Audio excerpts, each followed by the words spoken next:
Donald Trump y Vladimir Putin dijeron que su reunión en Alaska, que concluyó hace pocos minutos, fue muy productiva, pese a que no concretaron un cese al fuego en Ucrania. Los mandatarios se comprometieron a seguir dialogando. La presidencia publicó esta mañana 10 decretos ejecutivos que concretan la fusión de ministerios, secretarías y servicios nacionales para reducirlos de 29 a 17. La Asamblea Nacional pasaría de 151 a 75 legisladores y el Estado ahorraría unos $16 millones por año si la propuesta del Ejecutivo vía consulta resulta aprobada en las urnas. Terminó el plazo para impugnar a los candidatos al Consejo de la Judicatura y el actual presidente, Mario Godoy, está entre los más cuestionados. El gobierno declaró organización terrorista al Cártel de los Soles, pese a que no hay datos que indiquen que esa organización de origen venezolano esté presente en Ecuador.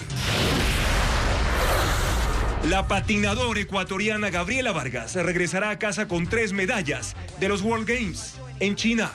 Cerró su participación con la de plata en 10.000 metros eliminación.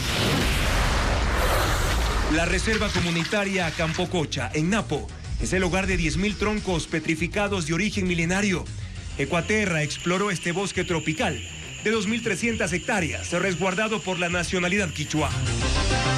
Amigos, buenas noches. Viernes 15 de agosto, una fecha histórica que reseña el encuentro entre los líderes Donald Trump y Vladimir Putin en Alaska, territorio estadounidense, para conversar sobre un plan de ruta que pueda terminar con la guerra entre Rusia y Ucrania. Hace pocos minutos, de hecho, ambos mandatarios terminaron su reunión y tenemos todos los detalles de lo que ocurrió en esta importante cita. Bienvenidos a Televistazo Estelar.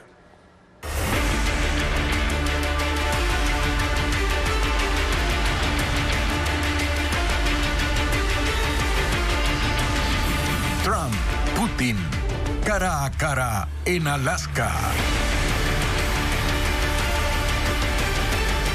Sí, un histórico encuentro entre los presidentes de Estados Unidos y Rusia abre camino a una solución a la guerra en Ucrania. Donald Trump y Vladimir Putin se reunieron esta tarde en Anchorage, Alaska. Es un primer acercamiento al más alto nivel luego de meses de tensiones y temores por una escalada militar aún mayor. Putin y Trump destacaron la mejoría en sus relaciones. Sin embargo, no hubo anuncios concretos sobre un alto al fuego. Veamos. Pasadas las 10 horas, hora de Alaska, el avión presidencial estadounidense aterrizó en la base Elmendorf Richardson en Anchorage. Donald Trump y su comitiva esperaban a la nave del mandatario ruso Vladimir Putin. Llegado el momento, Trump y Putin descendieron de sus aviones, saludaron en la pista y pasaron revista a las tropas. La bienvenida incluyó el sobrevuelo de un bombardero B-2, escoltado por 4 aviones caza F-35. Trump y Putin abordaron el mismo vehículo rumbo a la reunión. Se había previsto un encuentro cara a cara en privado. A última hora, la bilateral incluyó también al secretario de Estado de Estados Unidos, Marco Rubio, y al enviado especial Steve Witkoff. Putin, por su parte, estuvo acompañado por su canciller Sergei Lavrov y el asesor presidencial Yuri Ushakov. A pesar de la insistencia de los periodistas, Putin y Trump no hicieron comentarios en ese momento. El encuentro duró más de 3 horas. Luego, Putin y Trump dieron una rueda de prensa conjunta. Putin dijo: nuestras conversaciones se desarrollaron en un ambiente constructivo y de mutuo respeto y fueron muy exhaustivas y fructíferas. Quisiera agradecer una vez más a mi colega estadounidense su ofrecimiento de venir a Alaska. Es lógico que nos reunamos aquí. Al fin y al cabo, nuestros países, aunque separados por océanos, son vecinos cercanos. Y añadió que espera que Ucrania y Europa no saboteen las negociaciones que tiene con Estados Unidos. Trump dijo que aunque han avanzado mucho, no hay acuerdo hasta que haya un acuerdo. Él espera una negociación global. Dijo que de inmediato se pondrá en contacto con la OTAN, que llamará a las personas que considera pertinentes. Y por supuesto, dijo, llamaré al presidente Zelensky para informarle sobre la reunión de hoy. En última instancia, depende de ellos. Trump busca poder anunciar en algún momento un cese al fuego, abrir una negociación de paz y procurar una reunión trilateral que incluya a Putin y al presidente de Ucrania, Volodymyr Zelensky. Putin, mientras tanto, invitó a Trump a una nueva reunión, posiblemente en Moscú. La proximidad de Alaska con el territorio ruso fue uno de los puntos a favor para ser seleccionada como sede de este importante encuentro entre Putin y Trump. Pero también hay un significado simbólico. Hasta hace 150 años fue una colonia rusa. Merly González relata parte de esta historia. La selección de Alaska como sede de la reunión entre Vladimir Putin y Donald Trump es una muestra del intento de reanudar los lazos diplomáticos entre Rusia y Estados Unidos. Es un territorio que enlaza la historia de ambas naciones y una zona segura para los dos mandatarios. Ubicado en el extremo noroeste de América del Norte, Alaska es el estado más extenso de los Estados Unidos, con 1.723.000 kilómetros cuadrados. Está separada de Rusia únicamente por el estrecho de Bering, un cuerpo de agua que mide 83 kilómetros en su punto más angosto, aunque con islas que acortan esa separación. Su cercanía con Rusia facilita el traslado de Putin, evitando el espacio aéreo de otros países occidentales que podrían intentar interceptar su vuelo para hacer cumplir la orden de detención de la Corte Penal Internacional por los crímenes de guerra cometidos en Ucrania. Pero no solo es un punto estratégico y seguro, también simbólico, pues Alaska fue una colonia rusa. En 1867, el zar Alejandro II la vendió a Estados Unidos por $7.2 millones para ayudar a pagar las elevadas deudas acumuladas por la guerra de Crimea de ese entonces. No la consideraban económicamente importante. Durante la Segunda Guerra Mundial sirvió como espacio de cooperación militar, pero la venta se volvió en contra de Rusia durante la Guerra Fría, cuando Alaska se convirtió en un punto de avanzada para poner el ejército estadounidense a sus puertas. Estados Unidos la declaró estado en 1959 y comenzó la explotación de sus enormes depósitos de recursos naturales. Primero el oro, la plata y el cobre, luego el petróleo. Ahora es una poderosa economía que genera más de $70.000 millones anuales. En la zona también se han descubierto importantes yacimientos de minerales raros, que ahora son altamente cotizados por las empresas de tecnología. Según medios estadounidenses, esos depósitos serán parte importante de las negociaciones entre Putin y Trump, que permitirá a los rusos su explotación a cambio de la paz en Ucrania. Y el presidente Donald Trump ha dicho que tanto Rusia como Ucrania deberán ceder territorios en el camino de un acuerdo de paz, algo que tanto Vladimir Putin como Volodymyr Zelensky se oponen. Rusia ha ocupado casi ya el 20% de territorio ucraniano desde que comenzó la invasión en febrero del año 2022 y Ucrania ha recuperado importantes zonas en el norte. Hasta ahora, los intentos por lograr un alto al fuego como primer paso hacia una negociación de paz entre Rusia y Ucrania han fracasado. Conversaciones directas este año entre delegaciones de alto nivel han llevado a sucesivos intercambios de prisioneros y la devolución de los cuerpos de miles de soldados caídos en combate. Pero ahora se ha abierto una nueva etapa y la presión internacional sobre el presidente ruso apunta a definir una ruta de solución. El presidente de Estados Unidos, Donald Trump, ha dicho que ambas partes tendrán que hacer concesiones, intercambiar territorios, aunque nada esté escrito ni hay una propuesta concreta. Y tras más de 3 años de guerra, la realidad en el terreno es compleja. Aparte de la península de Crimea, que fue anexada por Rusia en 2014, otros territorios ocupados son las regiones de Lugansk, Donetsk, Zaporilla y Jersón, mientras que las tropas ucranianas han logrado recuperar una zona en el norte del país, al oeste de Kiev, así como la región de Kharkov. Kiev ha buscado expulsar a las tropas rusas y reclama una solución que mantenga sus fronteras originales. Moscú, en cambio, considera como propias las tierras del este, que fueron parcialmente tomadas por ejércitos prorrusos antes de la invasión de 2022.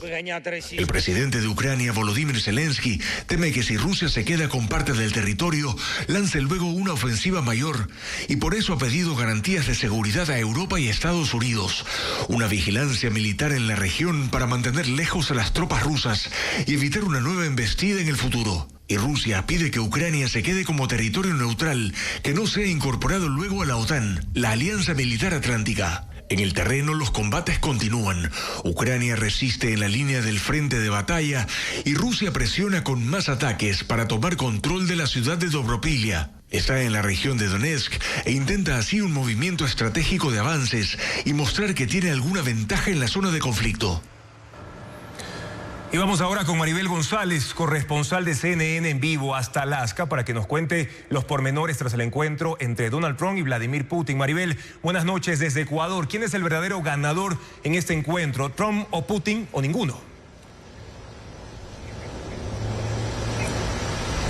Bueno, expertos internacionales de relaciones internacionales han dicho que Trump definitivamente no perdió, pero Putin sí ganó. Y lo dicen porque, de hecho, esta cumbre le dio una plataforma al presidente de Rusia. Recordemos que el presidente Vladimir Putin es buscado por la Corte Internacional por crímenes de guerra. Esa es una de las razones que se reunieron aquí en Alaska, porque habían pocos lugares donde podrían hacerlo cara a cara debido a que es buscado por estos crímenes de guerra. Y darle esta plataforma, el hecho de ser invitado a los Estados Unidos a sentarse para tener una negociación con el presidente de los Estados Unidos, de una forma lo valida en frente de todo el mundo. En muchos países se han rehusado a hablar con el presidente Putin por estas mismas razones, pero el hecho de estar aquí presente en los Estados Unidos, de hablar, de ser el primero en hablar durante esta rueda de prensa tras la cumbre y las negociaciones que supuestamente tuvieron, eso le da mucha credibilidad al presidente, por lo menos ante el mundo. En cuanto al presidente Trump, él dice que asegura que tuvieron una muy buena conversación, que hicieron mucho progreso en cuanto a sus negociaciones, pero el presidente no indicó cuáles eran estos temas de los que acordaron o cuáles son los temas que todavía faltan por discutir con el presidente Putin. ¿Y qué se espera que en ese sentido ocurra ahora, Maribel, para Ucrania? ¿Hay alguna hoja de ruta clara?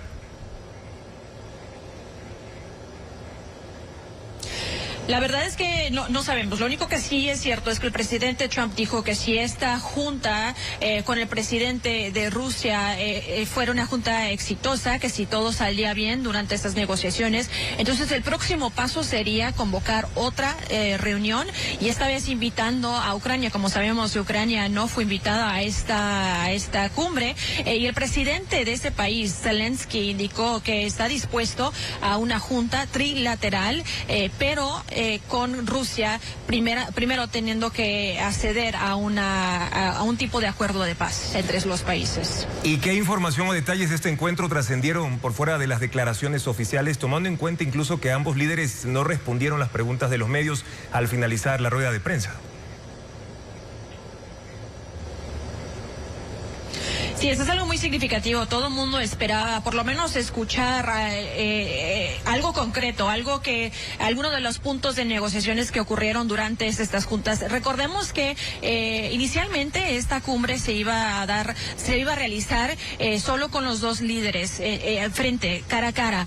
Sin embargo, hace algunas horas supimos que también fueron invitados varios asesores para reunirse a estas conversaciones. Entonces, es difícil saber cuáles son esas resoluciones que saldrán a raíz de estas conversaciones, o si simplemente fue una conversación sobre negocios globales potencialmente. Maribel, y te lo pregunto también ya para finalizar, acá en Ecuador son las 19 horas con 13 minutos, 7 de la noche con 13 minutos. ¿Qué hora es allá en el territorio de Alaska donde te encuentras?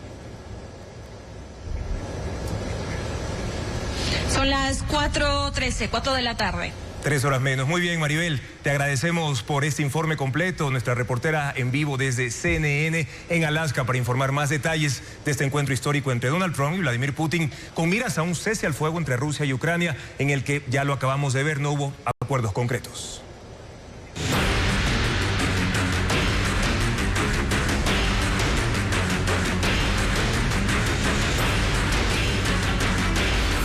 Fusiones. ¿Se reduce el Estado?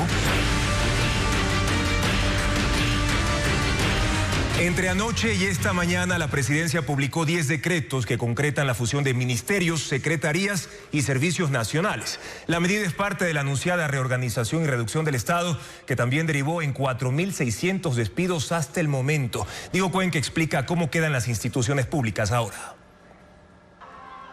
El presidente de la República, Daniel Noboa, emitió 10 decretos para fusionar servicios nacionales, secretarías y ministerios, con el objetivo de reducir el tamaño del Estado. El Ministerio de Ambiente, Agua y Transición Ecológica se fusionará con el Ministerio de Energía y Minas, y ahora se llamará Ministerio de Ambiente y Energía. El Ministerio de Turismo pasará al Ministerio de Producción, Comercio Exterior, Inversiones y Pesca, pero se llamará Ministerio de Producción, Comercio Exterior e Inversiones. El Viceministerio de Acuacultura y Pesca, que pertenecía al Ministerio de Producción, ahora pasará al Ministerio de Agricultura y Ganadería, que finalmente se llamará Ministerio de Agricultura, Ganadería y Pesca. El Ministerio de la Mujer y Derechos Humanos pasa al Ministerio de Gobierno. Las instituciones que manejan parte de la seguridad del país, como el Servicio Nacional de Atención a Personas Privadas de la Libertad, SNAI, y el Servicio Integrado de Seguridad, ECU 911, pasan a formar parte del Ministerio del Interior. El Ministerio de Cultura y Patrimonio, la Secretaría de Educación Superior, Ciencia, Tecnología e Innovación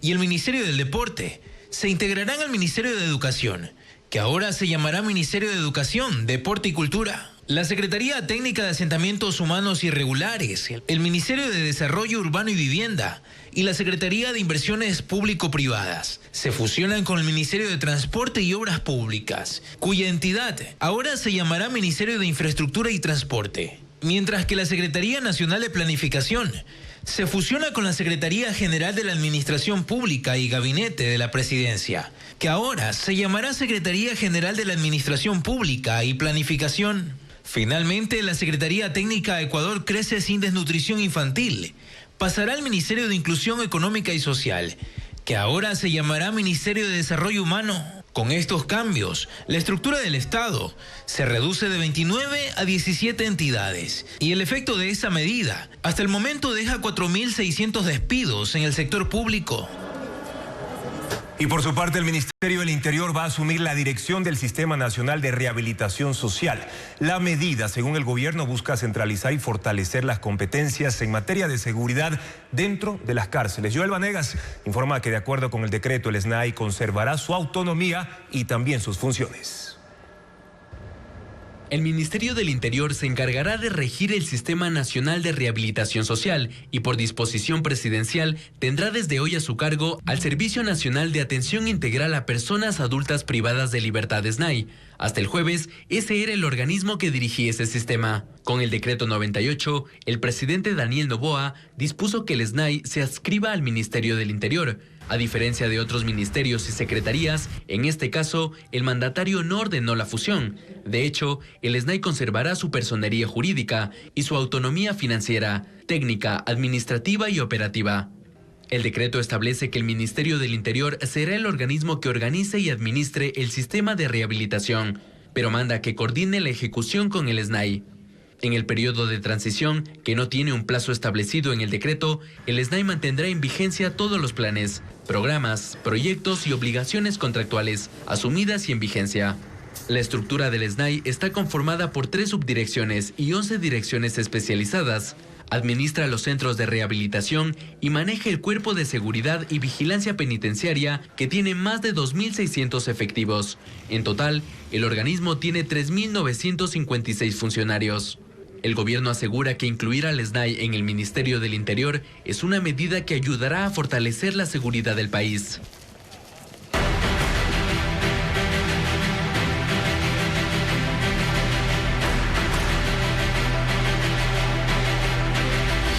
Consulta. 5 preguntas a trámite. El gobierno apunta a reducir el número de asambleístas a la mitad. Propone una pregunta que redefine la distribución de escaños tanto para asambleístas nacionales como para los provinciales. Con ello busca reducir el presupuesto en pago, por ejemplo, de los salarios a los legisladores. El gobierno tiene una razón para proponer que se reduzca el número de asambleístas y es económica. Cuesta mucho, salen caros. Por ello, plantea la siguiente pregunta. ¿Está usted de acuerdo con reducir el número de asambleístas y para ello modificar el sistema de elección? En el anexo que acompaña a la pregunta se especifica la modificación que se pretende realizar al artículo 118 de la Constitución, que bajaría los 151 asambleístas actuales a 75 si la propuesta es aprobada. El planteamiento del Ejecutivo busca reducir de 15 a 10 el número de asambleístas nacionales. Actualmente se eligen 2 asambleístas por cada provincia y 1 más por cada 200.000 habitantes. El Ejecutivo aspira a que sea electo solo un asambleísta por cada provincia y 1 más por cada 400.000 habitantes. Se mantiene la posibilidad de que por ley se determine la elección de asambleístas de regiones, distritos metropolitanos y circunscripciones del exterior. El gobierno en su argumentación señala que el modelo es similar al vigente, que asegura la representación de todas las provincias y que solo se plantea una redistribución de escaños. Además, destacan que el planteamiento no interrumpe el derecho de participación de la ciudadanía ni de ser propuesto para un cargo de elección popular. Y el país podría ahorrar $16 millones cada año si se disminuye el número de asambleístas tal como propone el presidente de la República. ¿Cuánto gana cada legislador y cuántas personas trabajan para ellos? Patricio Díaz puntualiza los gastos que el Estado destina a esos rubros en el siguiente reportaje.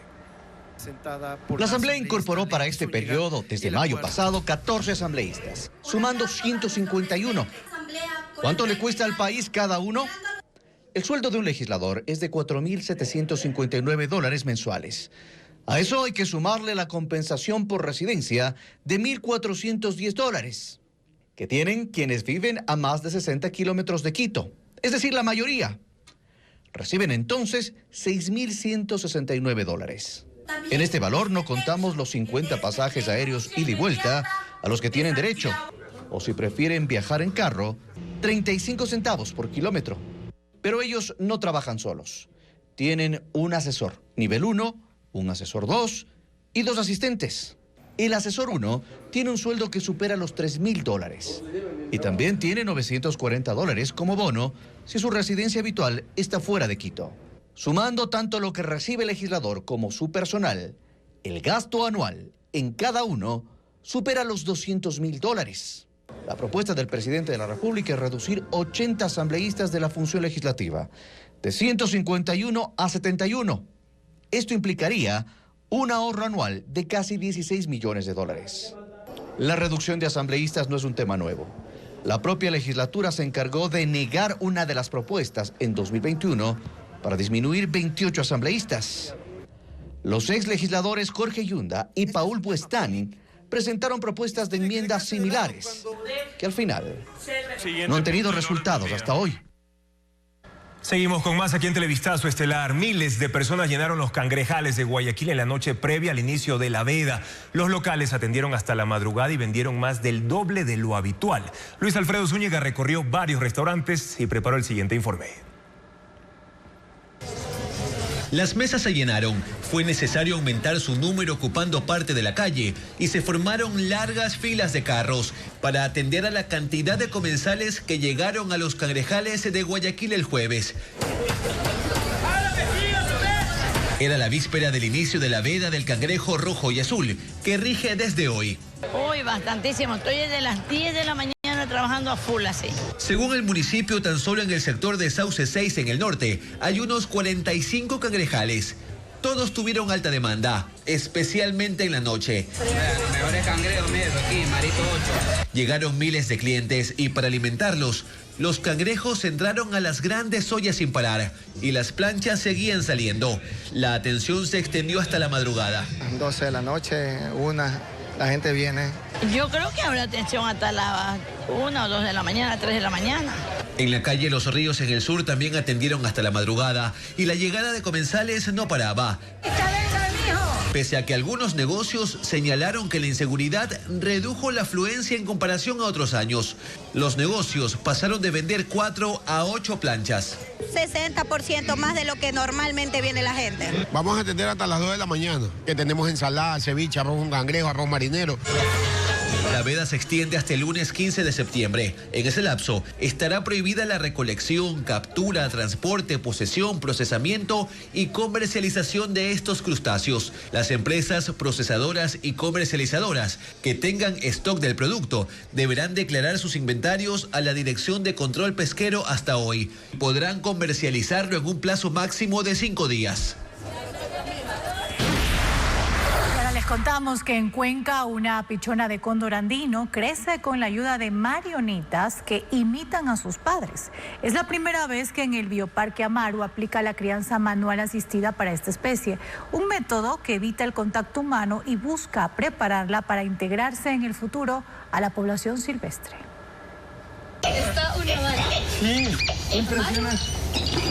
Un cóndor andino crece bajo crianza manual asistida en el Bioparque Amaru en Cuenca. Se trata de esta pichona de 65 días. Es hija de Inti de 25 años y Pacha de 20. 2 ejemplares rescatados. El nacimiento se logró en el 7º intento reproductivo de la pareja. En sus primeras 24 horas de vida fue atendida por su madre. Luego fue trasladada a una termocuna que reproduce las condiciones del nido. Su cuidado está a cargo de 7 especialistas, veterinarios, biólogos y nutricionistas, que vigilan su evolución cada día para evitar que se acostumbre a los humanos. La alimentan con marionetas que imitan a sus padres. Recibe carne de roedores que le aportan los nutrientes esenciales para su desarrollo.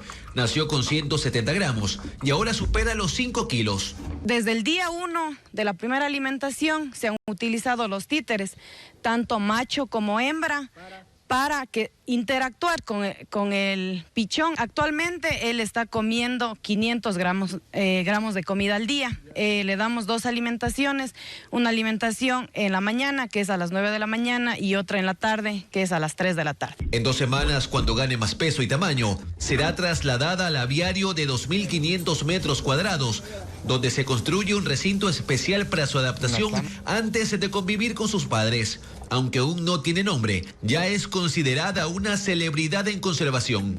Este es un logro trascendental porque estamos fomentando que los genes de esta pareja se puedan perseverar en una siguiente generación. La meta a futuro es que pueda integrarse a los cerca de 150 cóndores que viven en estado natural en el país. El Cártel de los Soles, declarado desde ayer como grupo terrorista en Ecuador, no ha registrado acciones criminales en el país. Sin embargo, el ministro John Reinberg adelantó que en las próximas horas revelará los vínculos y las razones por las cuales esta organización representa una amenaza. En Ecuador no hay evidencia de las operaciones del Cartel de los Soles, considerado desde ayer por el gobierno de Daniel Noboa como un grupo terrorista. El decreto ejecutivo 93 recoge en los antecedentes un informe técnico del Centro Nacional de Inteligencia que, según el gobierno, ha puesto en conocimiento la incidencia de la estructura del crimen organizado transnacional Cartel de los Soles en el Ecuador, constituyéndose en amenaza para la población, dice el decreto. El Cartel de los Soles, según organizaciones como Inside Crime, la integran grupos dentro del ejército de Venezuela implicados en una amplia gama de actividades criminales, incluyendo el contrabando de gasolina, la minería ilegal, esquemas de corrupción y narcotráfico. El gobierno de Estados Unidos acusa a Nicolás Maduro, Diosdado Cabello y otras élites políticas venezolanas de liderarlo.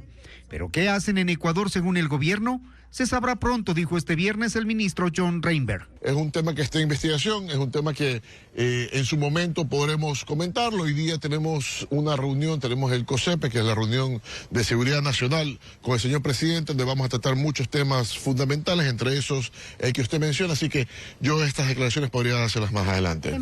El ex jefe de inteligencia, Mario Pazmiño, en cambio, dice que hasta hoy se desconoce que ese grupo tenga acciones o nexos en el país, que opera desde Colombia y Venezuela por sus propias rutas de narcotráfico en el Atlántico y que nada se sabe de ellos por acá. No existe al momento ninguna evidencia documental o evidencia tácita de que el Cartel de los Soles esté operando directamente en Ecuador.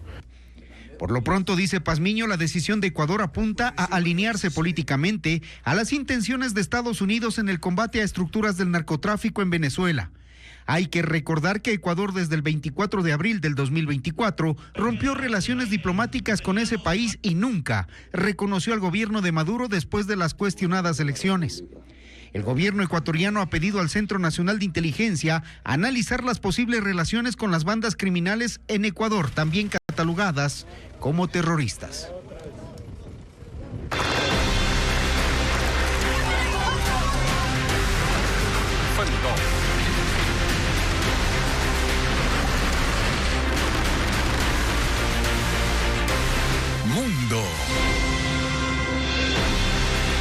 En una Inundaciones repentinas provocadas por lluvias torrenciales dejan 250 muertos y decenas de desaparecidos en India y Pakistán en las últimas 24 horas. Más de 1.600 rescates fueron llevados a cabo desde la tarde del jueves y las tareas de búsqueda de los desaparecidos continúan.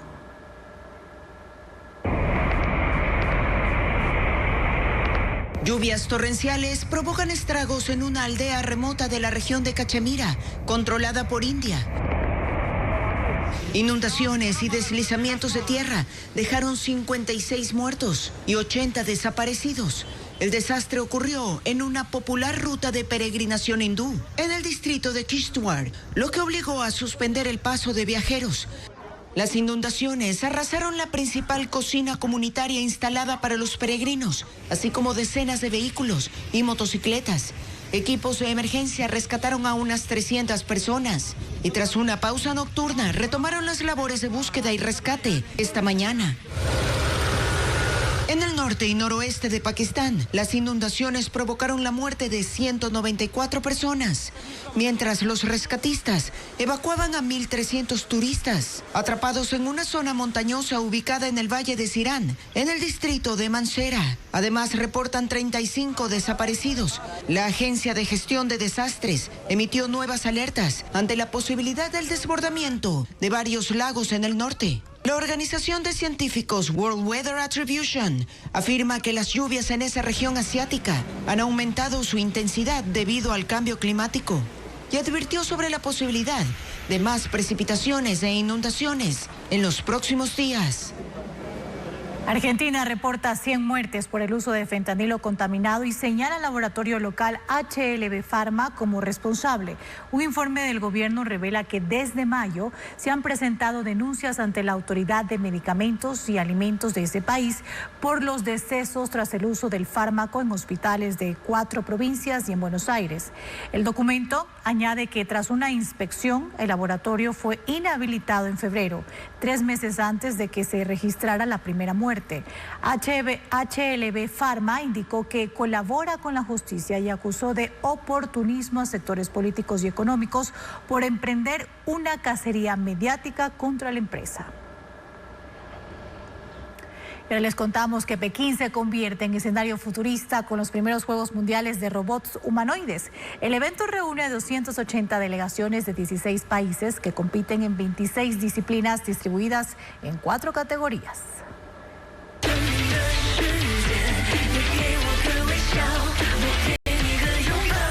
Con una coreografía liderada por 15 robots Buster y la presentación de una banda de androides, se inauguraron los primeros Juegos Mundiales de Robots Humanoides que se desarrollan en Pekín, China.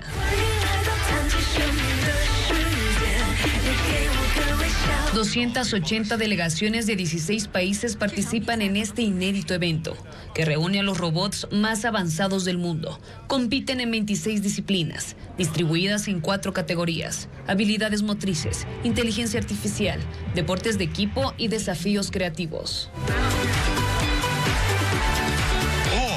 Robots bailarines, asistentes que ayudan y organizan el equipaje, vendedores de medicinas y hasta robots corredores. Los que más llaman la atención son los futbolistas y los boxeadores. Según los organizadores, estos juegos marcan el comienzo de una nueva era en la interacción entre humanos y robots. Las competencias continuarán durante el fin de semana, acaparando gran interés en todo el mundo.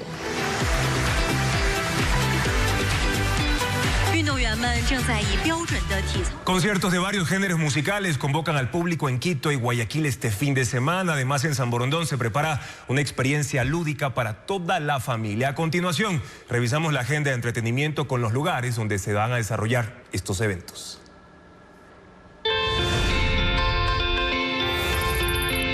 Inflables gigantes, toboganes y otros divertidos obstáculos son parte de la experiencia Fly Park en el Club Biblos de San Borondón. El evento abrirá sus puertas desde las 10 de la mañana, el sábado 16 y domingo 17 de agosto. Podrán ingresar niños a partir de los 6 años acompañados de un adulto.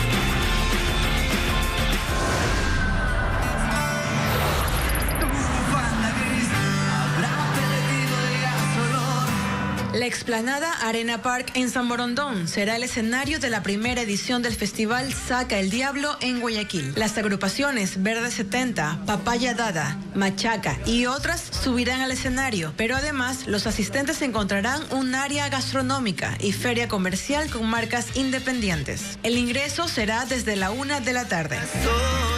Si pones tu canción se descontrola, siempre Obras de 37 autores ecuatorianos, compiladas por el escritor y académico Luis Antonio Aguilar Monsalve, integran la obra Antología del Cuento de Ciencia Ficción Ecuatoriano Moderno. Los relatos describen futuros distópicos, reflexiones y avances tecnológicos disruptivos en historias que se mueven en el ámbito local y universal. Científico ecuatoriano Olger Ortega imagina en su primera novela una Latinoamérica futurista, conocida como Nasuria, la gran nación del sur. En esa realidad, Quito es la capital administrativa de la Federación y la ciudad que enfrenta el primer acto de rebeldía.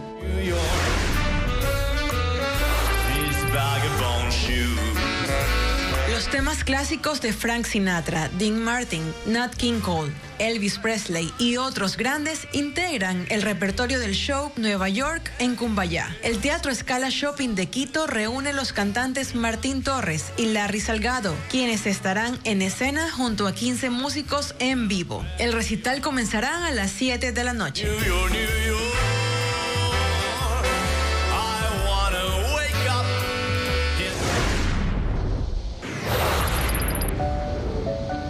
La artista Vera Primavera inaugura la exposición Monstrorum Matris en el Museo de Arte Moderno de Cuenca. Esta producción artística nace, según la autora, de un quiebre personal que le otorgó una claridad brutal entre lágrimas, recuerdos, miedo, fuerza desbordada y muchísima belleza, que plasma en sus piezas. Este sábado 16 habrá una visita guiada con la artista a través de la muestra, donde leerá fragmentos de su diario.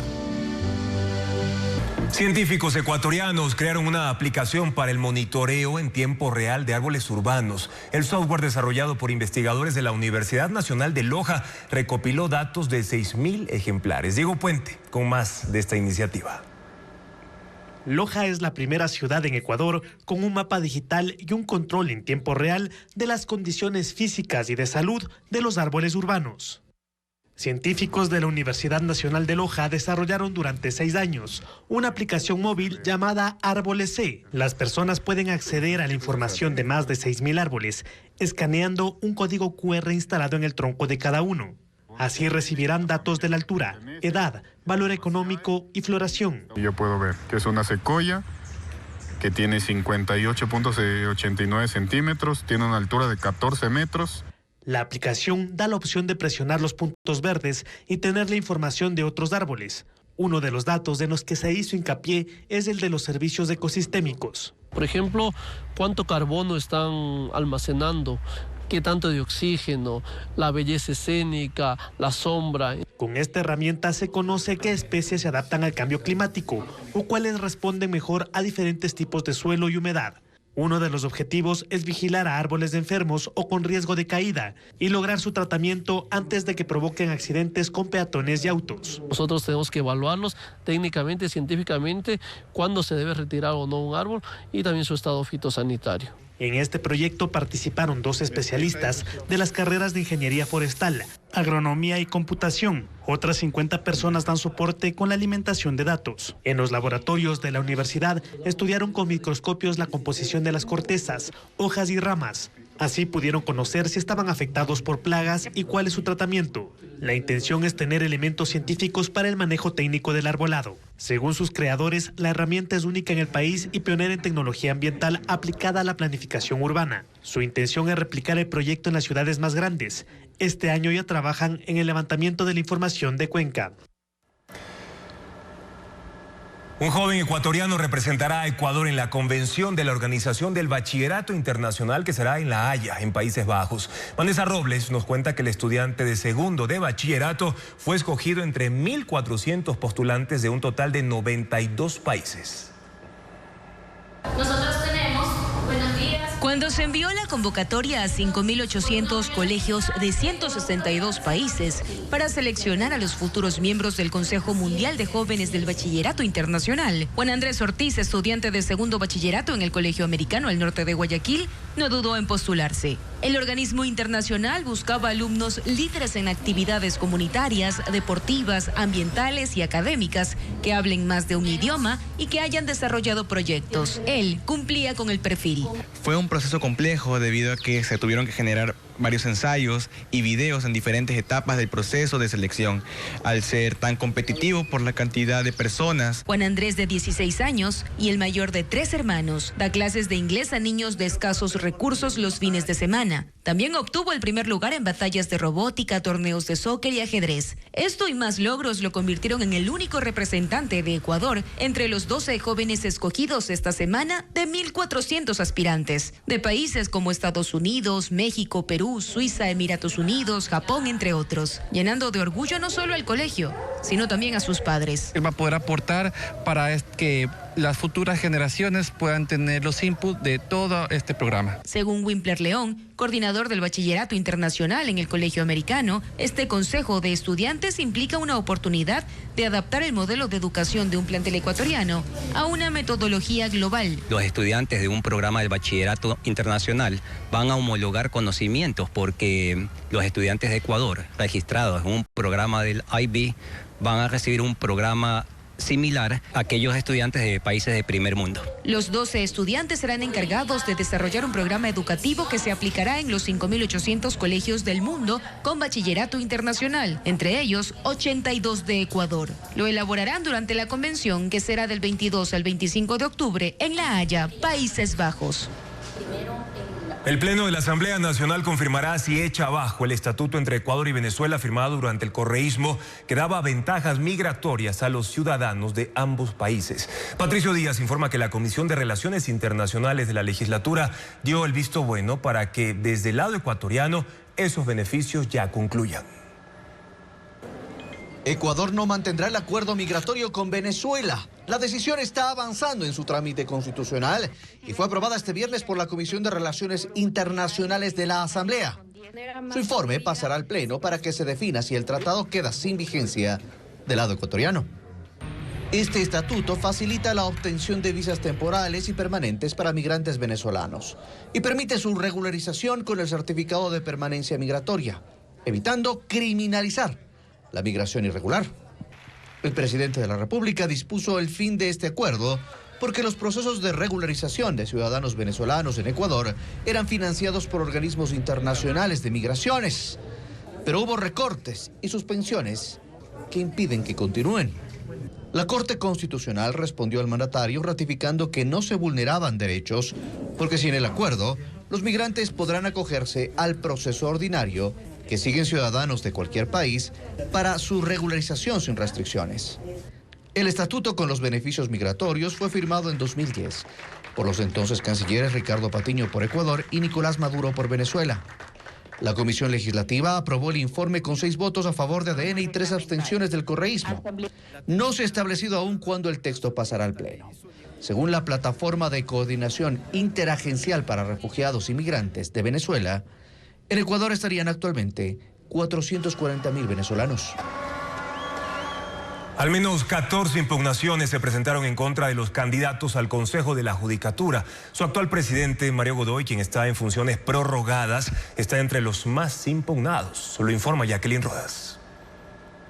A las 5 de la tarde terminó el plazo para presentar impugnaciones en contra de los 15 candidatos al Consejo de la Judicatura propuestos por las funciones del Estado. El actual presidente del organismo, que busca quedarse en el cargo hasta 2031, Mario Godoy, es uno de los que más impugnaciones recibió, principalmente por la investigación penal abierta en su contra por el caso Pendrive. Tiene que ver con la denuncia de la jueza Nubia Vera, quien en diciembre pasado dijo que Godoy llegó a su despacho con un dispositivo que contenía los insumos para que emita una sentencia en contra de la entonces vicepresidenta de la República, Verónica Abad. Falta de probidad. Ha sido evidente su participación, ¿no es cierto?, en este escandaloso caso. Esencialmente impugnamos la falta de probidad y la falta de idoneidad del señor abogado Mario Godoy, actualmente presidente del Consejo de la Judicatura. Estamos impugnando al señor Mario Godoy porque además ya ha estado, digamos, presente en más de año en el Consejo de la Judicatura y no ha demostrado realmente lo que realmente debe direccionar. También se presentaron impugnaciones en contra de la ministra de Trabajo, Ivonne Núñez, candidata del Ejecutivo, y del presidente de la Corte de Justicia de Pichincha, Fabián Favara, candidato de la Asamblea. En total, se plantearon 14 impugnaciones en el edificio matriz en Quito. El número podría subir si hubo más en otras ciudades. Ahora la Comisión Técnica de Selección tiene 3 días para admitirlas a trámite o rechazarlas, en un informe que subirá al Pleno del Consejo de Participación Ciudadana. Luego, cada candidato impugnado deberá defenderse en una audiencia pública. La misión internacional de observadores cerró su visita a Ecuador haciendo advertencias y mostrando su preocupación por la posición del Ejecutivo en contra de la Corte Constitucional. Sus integrantes rechazaron la estigmatización a los jueces y dijeron que Ecuador aún está a tiempo de reaccionar. Veamos. La misión internacional de observadores concluyó su primera visita a Ecuador y expresó su alarma por lo que vio desde el día de su llegada, el pasado martes, cuando el presidente Daniel Noboa lideró la marcha hacia la Corte Constitucional. Nosotros vemos con preocupación lo que sucedió el martes, bueno, los días anteriores también. Un presidente de la República, una Asamblea Nacional apuntando con el dedo a una Corte Constitucional. No es la manera de resolver eventuales diferencias que existen entre los distintos poderes del Estado, como tampoco es la manera de poner carteles con las fotografías de los jueces como si fueran criminales. Antonia Urrejola fue canciller en Chile, presidenta de la Comisión Interamericana de Derechos Humanos y relatora de Nicaragua. Sobre ese país, advierte que ve señales en Ecuador que recuerdan al inicio del gobierno autoritario de Daniel Ortega. Hubo reformas constitucionales y finalmente hoy día no existe independencia de ningún poder. Cuando existe una narrativa oficial que justifica todos estos discursos de estigmatización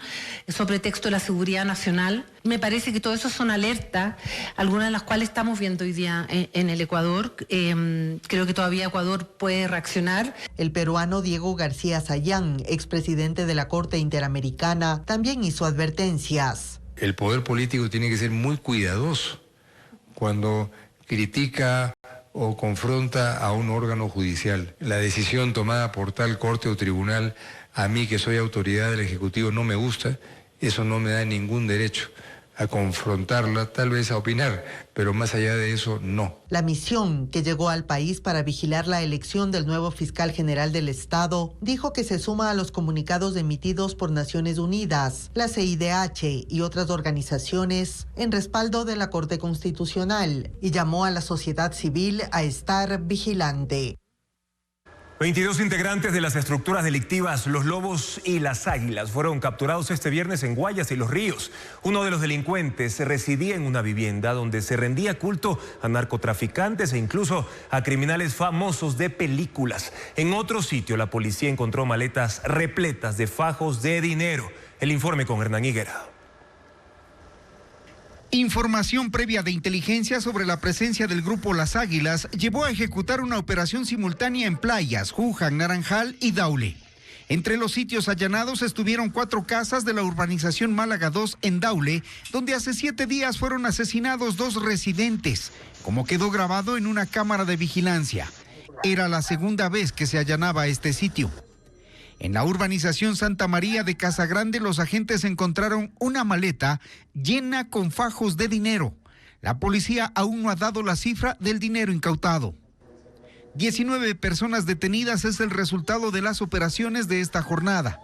Entre ellos, una policía en servicio activo y su esposo, quien según el ministro del Interior, John Reinberg, ya había sido detenido semanas atrás por narcotráfico, pero un juez lo puso en libertad. Ellos no temen, me refiero a ellos, aquellos jueces que todavía no escarmientan lo que es dejar en libertad a estos delincuentes. No hace seguimiento, vamos a denunciarlos. 11 armas de fuego, municiones, drogas, celulares y vehículos son parte de la evidencia. En Quevedo, 300 militares ejecutaron el operativo al que llamaron Gran Escala, en el que fueron capturados 3 objetivos de la estructura de los Lobos, considerados de alto valor. Uno de ellos trabajaba hace 5 años en el Ministerio de Gobierno y llevaba una vida de excentricidades. Lisandro L. tenía un estilo de vida de lujos y adornaba las paredes de su vivienda con imágenes en las que se exalta a personajes de Lampa famosos por películas, posando con varios de los delincuentes más peligrosos del mundo. Así se encontró la vivienda, que tenía incluso una sala de billar y altares. En otro sitio de Quevedo se detuvo a alias Cojo y alias Mocho, señalados como responsables de extorsiones, asaltos y secuestros. De hecho, al momento de la operación se liberó a un transportista que había permanecido secuestrado desde el jueves. Un transportista que fue atracado en el anillo vial y lo tenían secuestrado, por el cual estaban pidiendo $200,000 a la familia. 3 kilos de marihuana, armas y municiones son evidencias que servirán para el proceso judicial. Un juez de Daule sentenció al futbolista del Guayaquil City, Miller Bolaños, a 8 meses de cárcel por el delito de intimidación mediante una audiencia de procedimiento abreviado. La fiscalía presentó pruebas que lo vincularon con amenazas y disparos dentro de una urbanización de Daule la noche del 14 de junio, donde la policía incautó un arma y municiones. Bolaños mantiene medidas de presentación periódica y prohibición de salida del país. En otros temas, la prefectura del Guayas dio un plazo de 5 días al municipio de Guayaquil para que retire todo el material que se iba a usar para construir un puente vehicular que por ahora está temporalmente suspendido, lo que desató un nuevo enfrentamiento entre el alcalde Aquiles Álvarez y la prefecta Marcela Aguiñaga. Diego Cuenca describe qué ocurrió en esta pugna de 2 autoridades correístas.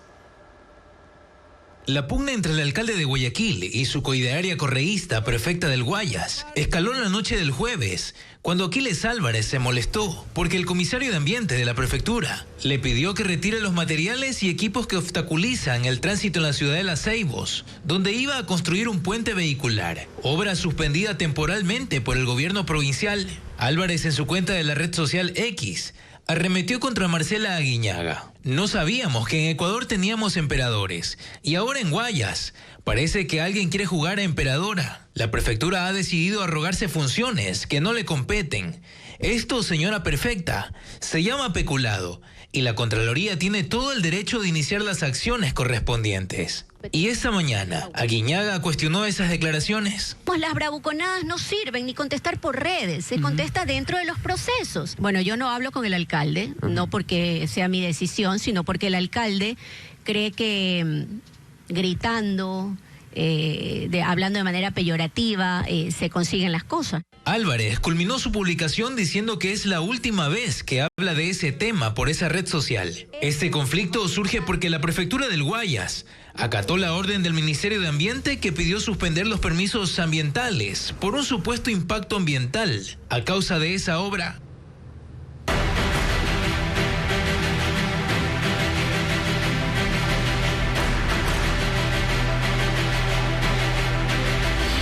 Consulta. 5 preguntas a trámite. Otra de las preguntas remitidas por el Ejecutivo a la Corte Constitucional es la que se refiere a la posibilidad de permitir la contratación por horas para el desarrollo de actividades en el sector turístico en Ecuador. La intención, según el régimen, es atender las necesidades de un sector que por temporadas requiere incrementar su fuerza laboral. Como argumento primero, el gobierno reconoce que el país atraviesa por una situación de desempleo y empleo inadecuado. Lo complementa señalando que las actividades turísticas se encuentran, pese a todo, en crecimiento y que del 2023 al 2024 ese sector generó 560.574 plazas de empleo. Aunque no lo aclara, se entiende que son puestos de trabajo que se activaron en las temporadas altas, ya que no existe registro oficial que dé cuenta de ese incremento permanente en el trabajo formal. Con esas premisas, el Ejecutivo sostiene que es necesario adoptar medidas que permitan generar nuevas modalidades para acceder a plazas de trabajo sin afectar la seguridad jurídica ni los derechos adquiridos de los trabajadores. La pregunta propuesta es la siguiente. ¿Está usted de acuerdo con permitir la contratación laboral por horas únicamente para el sector turístico siempre que se trate de la primera relación laboral, garantizando los derechos laborales y respetando los derechos adquiridos de los trabajadores?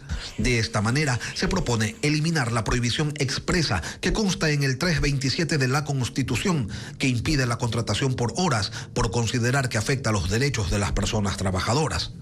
De ser aprobada la propuesta por la ciudadanía, la Asamblea Nacional tendrá 90 días luego de la proclamación de resultados para realizar las reformas legales que permitan implementar el trabajo por horas en el sector turístico.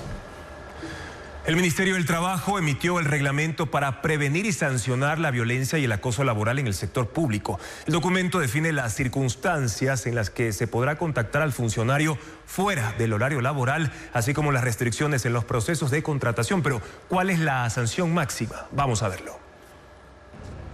El sector público ya cuenta con un reglamento para prevenir y sancionar la violencia y el acoso laboral. El Ministerio de Trabajo emitió la norma cumpliendo con la ley para erradicar el acoso en el trabajo, que fue aprobada en mayo del 2024.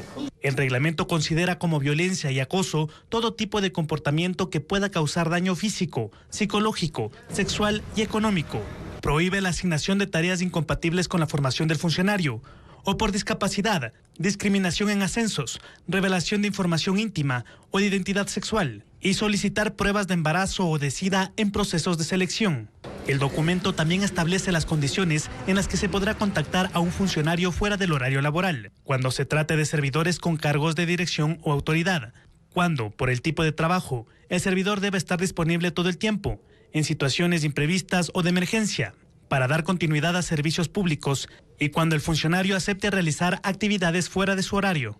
Las denuncias por acoso o violencia se presentarán en la unidad de talento humano. Deben incluir hechos, fechas, lugares y cualquier evidencia disponible. La investigación iniciará en máximo 10 días. Mientras se investigue el caso, se puede suspender la remuneración del denunciado y si es hallado culpable puede ser destituido o suspendido temporalmente hasta que presente certificado de tratamiento psicológico que demuestre rehabilitación. En casos de acoso sexual u otras conductas tipificadas como delito, se dará aviso a la Fiscalía para que se aplique la sanción penal correspondiente. En el Cisne, ciudad de Loja, un museo conserva más de 2.500 vestidos de la Virgen, desde trajes históricos del siglo XVI hasta bordados recientes que recibe como ofrenda. Durante la romería de agosto, esta tradición cobra protagonismo con cambios de vestimenta en cada tramo del recorrido hacia Loja. Alejandra Sánchez nos cuenta más.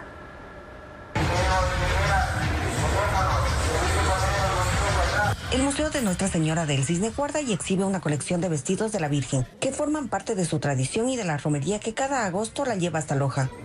Abierto en 1980, este espacio reúne más de 2.500 trajes, de los cuales cerca de 40 se muestran en rotación en vitrina. Hay piezas antiguas, incluidos algunos de los primeros que vistió la imagen desde 1594, así como atuendos representativos de pueblos como Saraguro, Shuar o de Montubios, y bordados contemporáneos que siguen llegando como ofrendas de los devotos. Visitando, llena de alegría y felicidad de ver a ella las ropitas, las vestimentas, los aretes, de todo, una maravilla. Mientras permanece en la basílica, la imagen de la Virgen cambia de atuendo cada 3 o 4 días. Durante la romería, su ropa se renueva en cada tramo y nuevamente al llegar a cada localidad, cuando pasa de su traje de viajera al de reina. Ella va a cumplir 431 años desde el mismo momento que tiene ya su presencia aquí en el santuario, ya tiene esa característica de vestirla y de ir renovando sus vestidos. El tiempo y el costo de confección varía según los detalles y el diseño, desde $450 hasta $650 para trajes estándar y hasta $2,000 para los más elaborados, con hilos finos, aplicaciones de oro y dedicatorias especiales. Alba Sánchez, artesana con 35 años de experiencia en ropa sacra, confeccionó el vestido que la Virgen lucirá al llegar a Loja este año. Con precisión y cuidado, trabajó durante 10 días para terminarlo. aunque la tela ya viene fabricada así con flores en 3D y lentejuelas, pero el hecho de uno ponerse a trabajar y cortar y coser toma bastante tiempo porque hay que hacerlo con bastante delicadeza. Vayan avanzando, Así cada agosto, la Virgen del Cisne avanza en su camino hacia Loja y junto a ella viaja también la historia de cada uno de sus vestidos. Tenemos ahora la información del espectáculo. Taylor Swift sorprendió al revelar las 4 portadas de su nuevo álbum, The Life of a Showgirl, en sus redes sociales. Estará listo en octubre próximo. Además, también tenemos información con el ecuatoriano John Briel, que se posiciona como tendencia número 1 en YouTube con el videoclip de Fire. Ana María Palacios tiene las imágenes. Taylor Swift sorprendió al revelar las 4 portadas de su nuevo álbum The Life of a Showgirl en sus redes sociales, mostrando diferentes vestuarios y estilos de su 12º disco que saldrá a la venta el 3 de octubre. La cantante también contó esta noticia en el podcast New Heights, conducido por su novio, el jugador de la NFL, Travis Kelce. El ecuatoriano John Briel es tendencia número 1 en YouTube con el videoclip de Fire, grabado en Medellín junto al rapero venezolano Neutro Shorty y el productor DJ Math. Es una fusión de trap latino y dancehall. El tema forma parte del próximo disco de John Briel denominado De la Suerte. Michael y Rencay incursionan en la bachata con el estreno de Quédate, que cantan en español y en chino mandarín.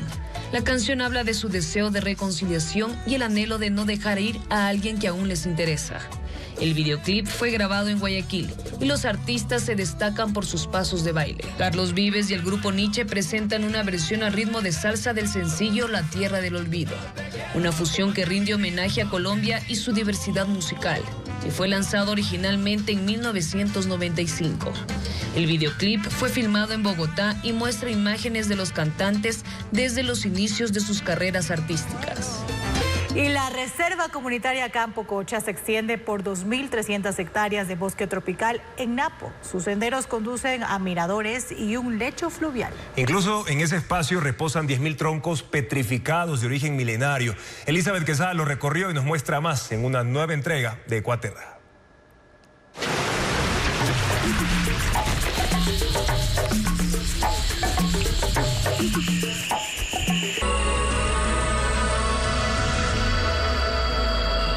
Imágenes maravillosas. Gracias por su sintonía, amigos. Recuerde que Ecuavisa Sports transmitirá este fin de semana los partidos de la fecha 25 del Campeonato Nacional. Además, las noticias siempre se actualizan a toda hora en ecuavisa.com y, por supuesto, en nuestras redes sociales. Información verificada con el sello de Televistazo. Amigos, buenas noches y también un buen fin de semana.